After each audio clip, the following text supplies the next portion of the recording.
कांग्रेस और आम आदमी पार्टी के बीच हरियाणा में लोकसभा चुनाव के लिए सरप्राइजिंग गठबंधन हो गया है।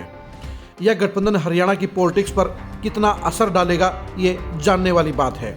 2014 और 2019 के चुनाव में हरियाणा में बीजेपी की तूती बोली।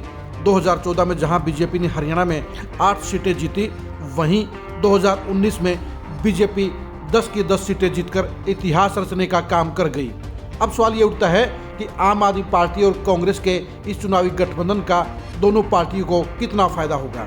अगर गहराई से विश्लेषण किया जाए तो साफ तौर पर जाहिर हो जाता है कि इस गठबंधन का ज़्यादा फायदा आम आदमी पार्टी को है। कांग्रेस को सिर्फ रोहतक सीट पर ही इस गठबंधन का लगभग 20 से 25 हज़ार वोटों का फायदा होगा। 2019 के चुनाव में दीपेंद्र हुड्डा लगभग 7,000 वोटों से चुनाव हारे थे। ऐसे में आम आदमी पार्टी के 20 से 25 हज़ार वोट रोहतक सीट के चुनाव पर डिसाइडिंग फैक्टर साबित हो सकते हैं। यानी रोहतक सीट पर दीपेंद्र हुड्डा के चुनाव लड़ने पर उन्हें एक निर्णायक या डिसाइडिंग फायदा हो सकता है। आम आदमी पार्टी कुरुक्षेत्र सीट पर चुनाव लड़ेगी और वहां पर अनुराग ढांडा आम आदमी पार्टी के प्रत्याशी हो सकते हैं। यह भी कह सकते हैं कि आम आदमी पार्टी एक सीट पर चुनाव लड़कर भी बड़े फायदे में रहेगी। अगर हम 2019 के चुनाव को देखें तो साफ तौर पर जाहिर हो जाता है कि हरियाणा में आम आदमी पार्टी का ज़्यादा जनाधार नहीं है। 2019 में आम आदमी पार्टी ने जेजेपी के साथ चुनावी गठबंधन किया था और उसकी फरीदाबाद और अंबाला सीटों के चुनाव परिणाम को देखें तो साफ तौर पर जाहिर हो जाता है कि उसकी लुटिया डूब गई थी और बुरी तरह से जमानत जब्त हो गई थी। जेजेपी को भी आम आदमी पार्टी के साथ गठबंधन का कोई फायदा नहीं हुआ था और उसके सबसे बड़े नेता दुष्यंत चौटाला हिसार से बुरी तरह चुनाव हार गए थे। यही कहानी 2024 में भी नजर आ रही है।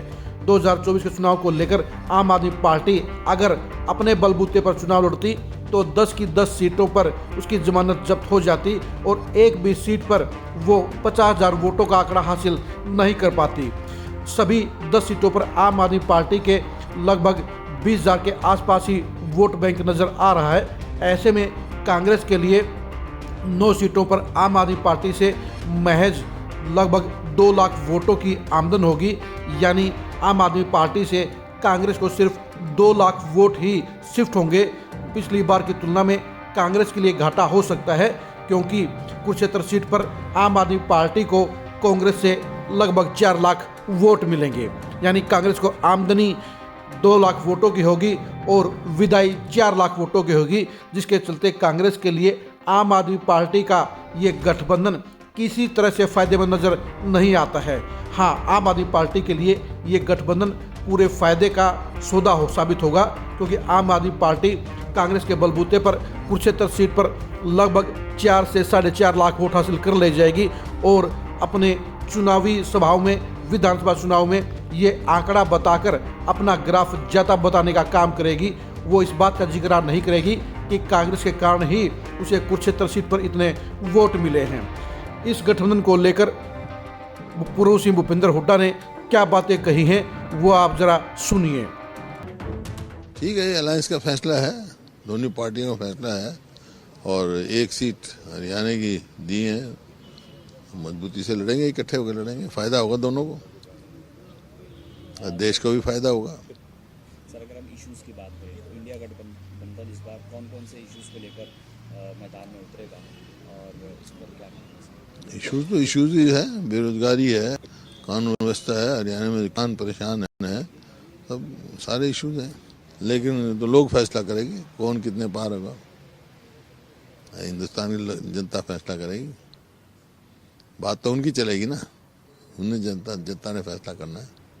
चेहरा कौन होगा? नीतीश कुमार जी का चेहरा जो है, कई लोग कह रहे थे कि उनको बनना चाहिए मुख्यमंत्री। पता नहीं, ये अपनी आपकी है चेहरा, तो कोई डिक्लेयर कोई नहीं हुआ है चेहरा। क्या आपके हिसाब से कौन होना चाहिए चेहरा? और मैं हाइपोथेटिकल बात नहीं करता, जो परिस्थिति होगी उससे हम देखें।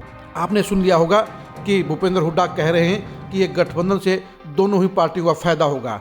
लेकिन इसके साथ साथ आप एक बार फिर से भूपेंद्र हुड्डा की बॉडी लैंग्वेज को देखिए। उसमें आपको चमक नज़र नहीं आएगी, उसमें आपको जोश नज़र नहीं आएगा, उसमें करंट नज़र नहीं आएगा। जाहिर सी बात है कि कांग्रेस हाईकमान ने ये गठबंधन किया है, इसमें भूपेंद्र हुड्डा की कोई रजामंदी नहीं है। भूपेंद्र हुड्डा 10 की 10 सीटों पर अपने बलबूते पर चुनाव लड़ना चाहते थे और ये सच्चाई भी है कि इसमें कांग्रेस अपने बलबूते पर हरियाणा में चुनाव लड़ने में सक्षम है, बीजेपी को टक्कर देने में सक्षम है। आम आदमी पार्टी का इतना ग्राफ नहीं है जो कांग्रेस को किसी तरह का फायदा पहुंचाने का काम कर सके, लेकिन पार्टी हाईकमान के कारण अब भूपेंद्र हुड्डा को ये समझौता मानने पर मजबूर होना पड़ा है। लेकिन ये गठबंधन किसी तरह से बीजेपी को परेशान कर पाएगा, इसमें कोई शंका ही नजर आती है। अगर अंबाला में कुमारी शैलजा चुनाव लड़ती और रोहतक से वो दीपेंद्र हुड्डा चुनाव लड़ते हैं तो ही कांग्रेस 2 सीटों पर फाइट में नजर आती है, 2 सीटें जीत सकती है। इनके चुनाव नहीं लड़ने पर बीजेपी 2024 में 10 की 10 सीटें फिर से जीत सकती हैं। कुमारी शैलजा लोकसभा का चुनाव लड़ने से इनकार कर चुकी हैं। दीपेंद्र हुड्डा ने भी अप्लाई नहीं किया है, लेकिन चर्चा यही है कि दीपेंद्र हुड्डा अंदर खाते चुनाव की तैयारियां कर रहे हैं और आम आदमी पार्टी के साथ गठबंधन के बाद वो लोकसभा का चुनाव लड़ने का फैसला ले सकते हैं।